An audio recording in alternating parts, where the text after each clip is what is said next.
Exodus 32. Now when the people saw that Moses delayed coming down from the mountain, the people gathered together to Aaron and said to him, "Come, make us gods that shall go before us. For this Moses, the man who brought us up out of the land of Egypt, we don't know what's become of him."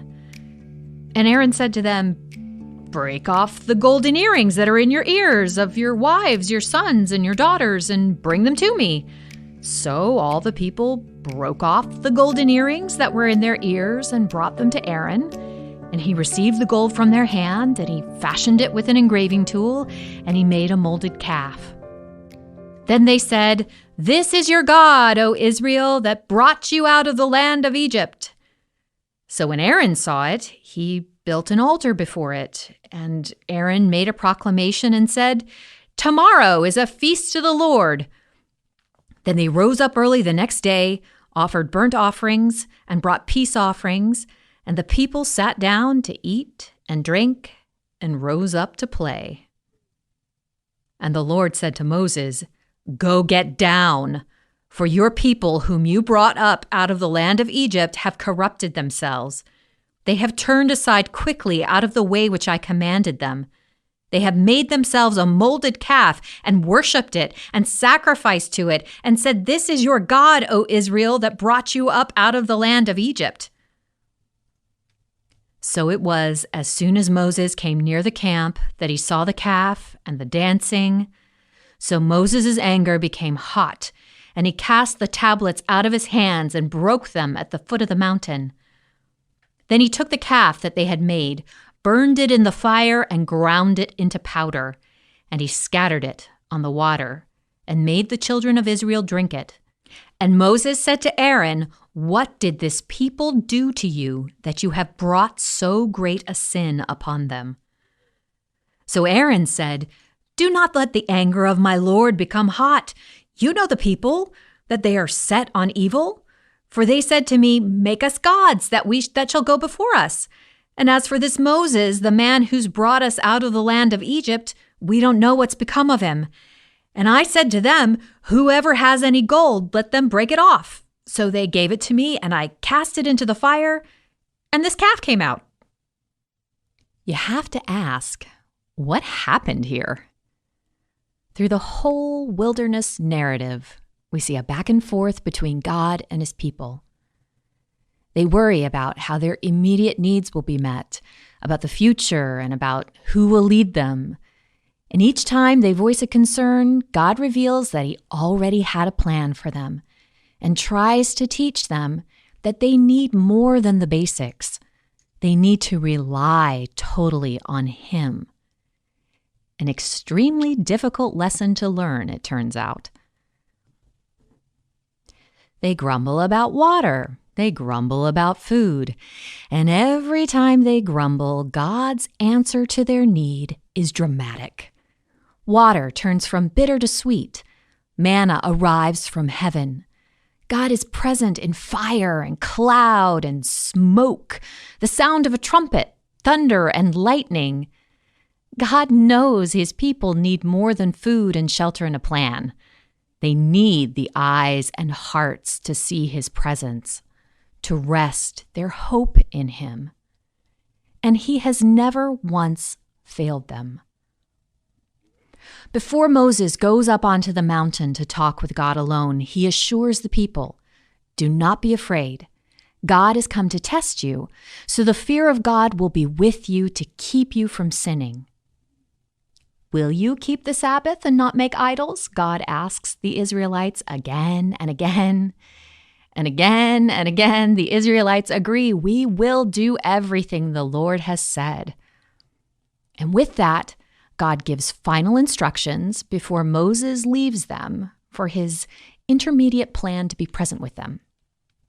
In Exodus 20, it says, "Tell the Israelites this, 'You've seen for yourselves that I've spoken to you from the heaven.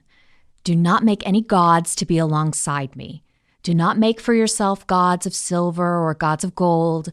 Make an altar of earth for me, and sacrifice on it your burnt offerings and fellowship offerings, your sheep and goats and your cattle. Wherever I cause my name to be honored, I will come to you and bless you. If you make an altar of stones for me, do not build it with dressed stones, for you will defile it if you use a tool on it. Now, God has always forbidden idol worship, but here he explicitly forbids them to make anything fancy. They can't use tools or silver or gold. They can't even cut the stones. It has to be all natural, just as they found it. He wants to keep them from sinning by keeping it simple. But doesn't that seem strange, considering the elaborate nature of what he has planned for the tabernacle? I mean, why forbid images and gold and tools here, and then later commission cherubim of gold and things like jewel-encrusted breastplates to be constructed by only the most skilled artisans? Well, I think it's no accident that the story of the golden calf comes in between the descriptions of the design and the execution of the tabernacle project. These stories sit in stark contrast to each other and illustrate just how powerful creative work is in shaping our souls and our culture. Far from artistic craft being something benign or frivolous, it's actually a gift that comes with the responsibility to become wise-hearted. This story gives both freedom and a caution, not only to artists of faith, but also to the church as a whole. Aesthetics are serious business. In Exodus 20, God already has the designs for the tabernacle ready to go. In typical dramatic fashion, it will be an impressive place with aesthetic impact like no other. Not just because of what is created, but how it's created. The process would take deliberate intentionality and wise hearts. So in the meantime, he asks the Israelites to wait.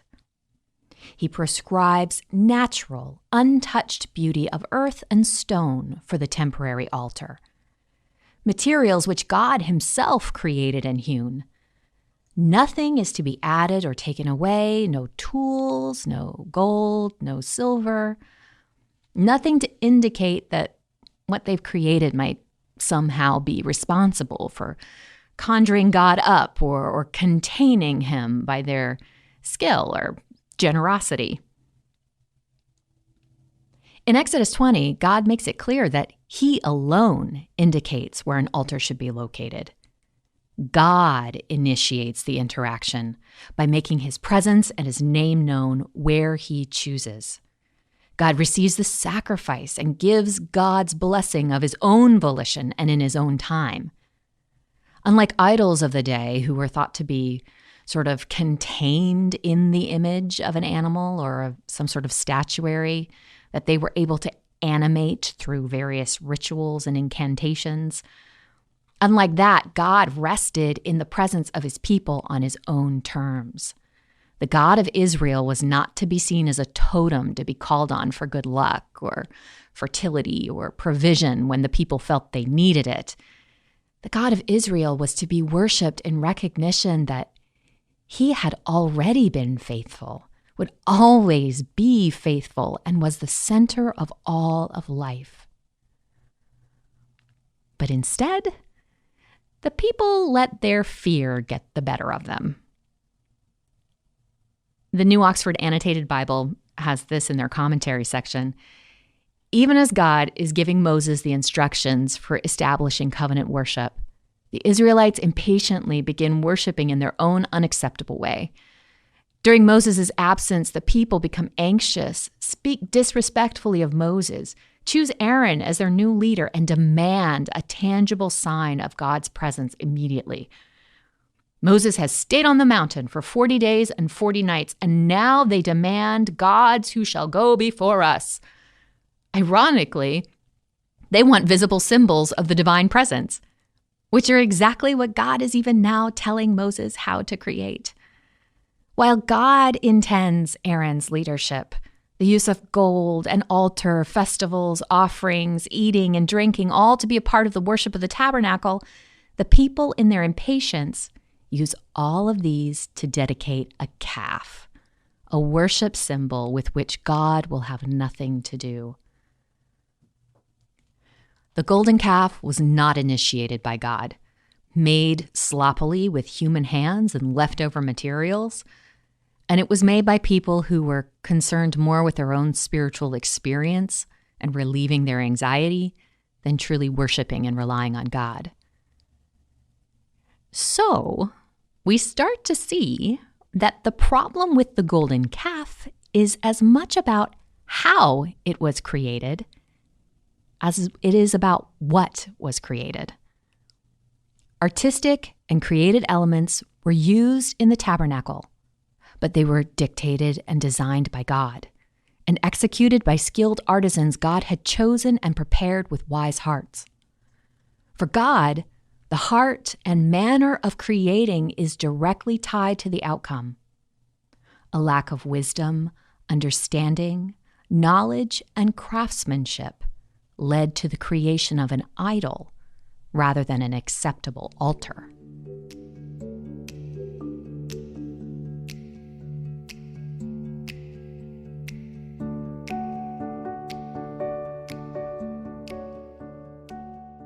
Let's take a look at what happens in these two stories of idol and altar making to see just how stark the contrast is. It all begins with preparation.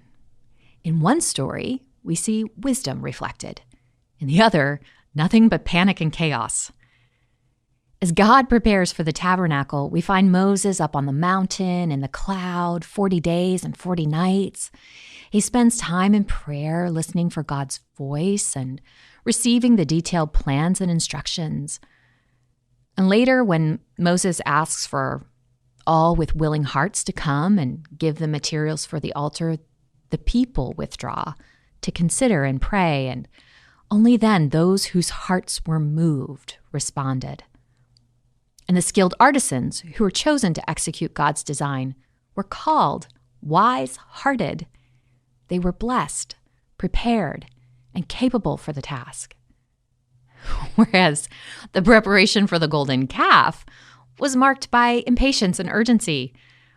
It says, they grew impatient when Moses took so long to get back and said to Aaron, "Come, make us gods who will go before us." There's this real sense of hurry and worry to this story. At no point do we read that anyone stops to think or pray or listen. It's just all emotion and reaction. It's a panicked response to fears and concerns and an emotional outburst from pent-up frustration rather than wisdom. They demonstrate an inability to wait on the Lord. And then we see it again in the collection of the materials and the offerings. In both stories, offerings of gold are received from the people. Remember, the Israelites had taken a considerable amount of treasure with them from Egypt. The women had been instructed to ask their mistresses for jewelry and gold, which they had given gladly, hoping to be released from the plagues. And all of this the Israelites still had with them. So for the tabernacle, the people brought the best they had to offer. Exodus 35:4-9 says, "And Moses spoke to all the congregation of the children of Israel, saying, 'This is the thing which the Lord commanded, saying, take from among you an offering to the Lord. Whoever is of a willing heart, let him bring it as an offering to the Lord. Gold, silver, and bronze, blue, purple, and scarlet thread, fine linen and goat's hair, ram skins dyed red, badger skins and acacia wood, oil for the light and spices for the anointing oil and for the sweet incense, onyx stones and stones to be set in the ephod and the breastplate.' And they do. Men and women with willing hearts brought gold jewelry of all kinds to be melted down and recast. And women brought blue and purple and crimson yarn, which they had spun by hand from goat's hair. The leaders brought gems and spices and oil for the lamps. They gave and gave as their hearts were moved until finally Moses had to give the command to stop.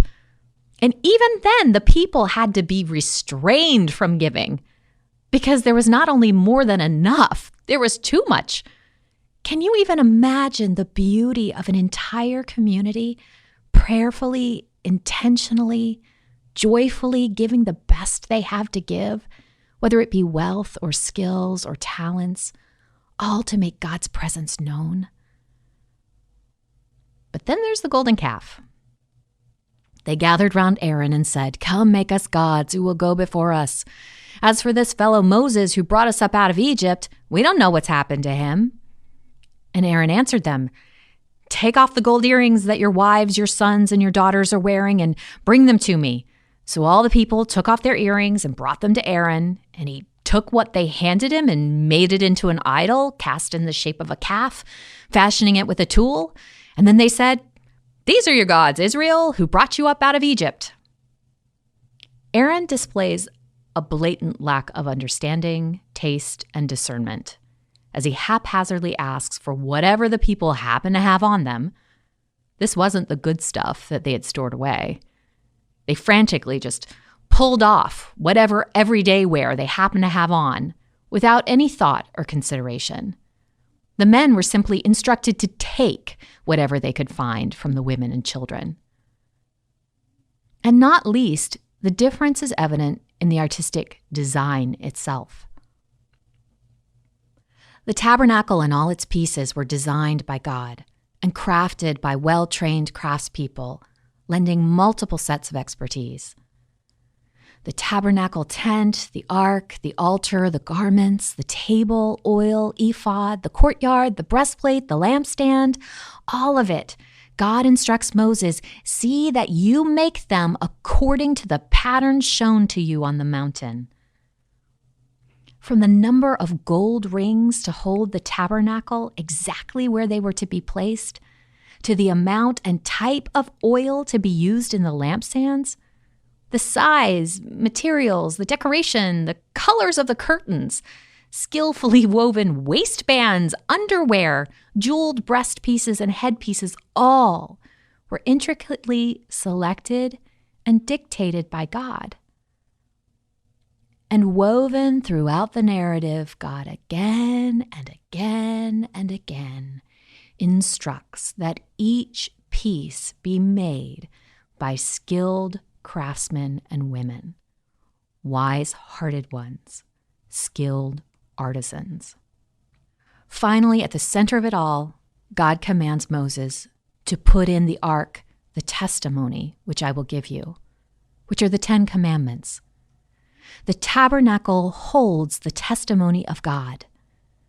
The project is initiated by God, spoken by God, blessed by God.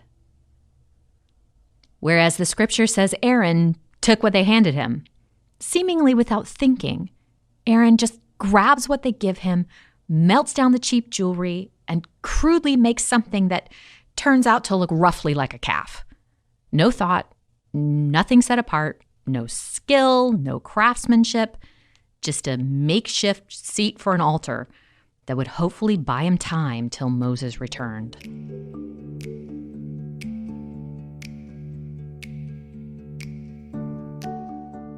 The dedication of the tabernacle was conducted by committed and prayerful priests and choreographed rituals. At God's invitation, the people participated in worship in the tabernacle with beautiful feasts and singing and stories that uplifted and nourished the whole community, body and soul. But the dedication of the calf was haphazard and perfunctory. The people participated with the idol in drunken revelry and orgiastic indulgence that, far from providing security that the people had longed for, actually put them in danger of being attacked by their enemies. God had a plan for the formation of his people through beauty and wonder. The tabernacle provided vision. It stirred the hearts to generosity and devotion. But the golden calf led to formation in indulgence and recklessness that served their immediate base needs, but did nothing for their souls. These stories, side by side, outline that idolatry starts way before an image is created. It begins in the soul of the person. Anything can become idolatry: our work, our preferences, our self-image, money, even worship. Artists have no more need to be concerned about idol making than anyone else. In fact, in the Exodus story, we see that it is actually those without artistic gifts and skill that are in fact the idol makers. The artists are instead gifted and instructed by God in how to make with a wise heart, and from that place are set free from previous restrictions.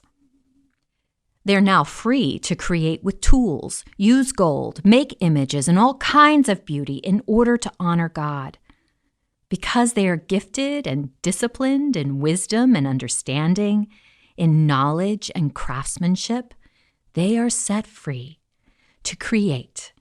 And what they create becomes the altar for God's presence, reflecting the desire of God's heart. It was the artistry and the lack thereof, the aesthetics and the lack thereof, the design and the lack thereof, the thoughtful, prayerful participation and the lack thereof that led one construction project to produce an idol and the other a house of God.